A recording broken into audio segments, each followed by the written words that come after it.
Le 2 décembre 2009, lors de sa 64e session, l'Assemblée générale des Nations unies a proclamé le 29 août Journée internationale contre les essais nucléaires en adoptant la résolution 64/35.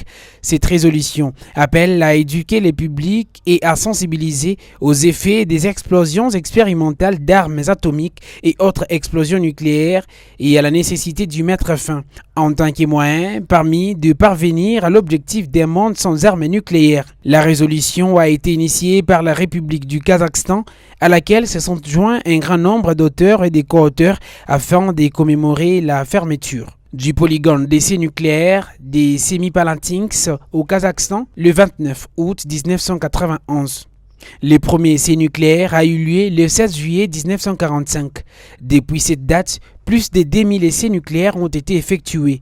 Au fil des années, il est apparu clairement que les essais nucléaires ont des conséquences redoutables et tragiques, surtout en cas de défaillance des conditions de réalisation, d'autant que les armes nucléaires actuelles sont beaucoup plus puissantes et destructrices qu'à l'époque. Au premier trimestre de l'an 2022, la Russie a lancé ses manœuvres d'armement contre l'Ukraine à Kiev.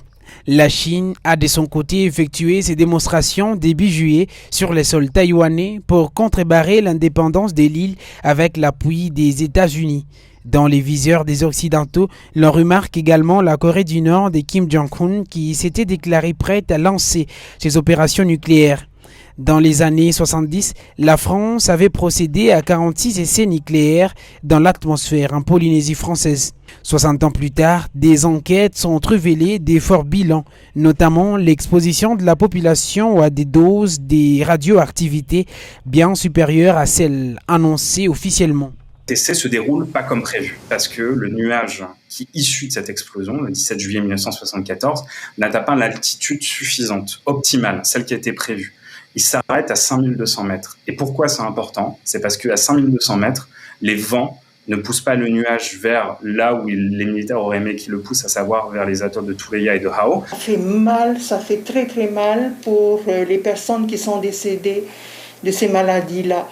C'est vraiment une énorme injustice à leur encontre. L'année 2010 a marqué la célébration inaugurale de la Journée internationale contre les essais nucléaires. Depuis lors, cette journée est célébrée chaque année à travers le monde lors des colloques, des conférences, d'expositions, des compétitions, des publications, des programmes diffusés par les médias et bien d'autres activités.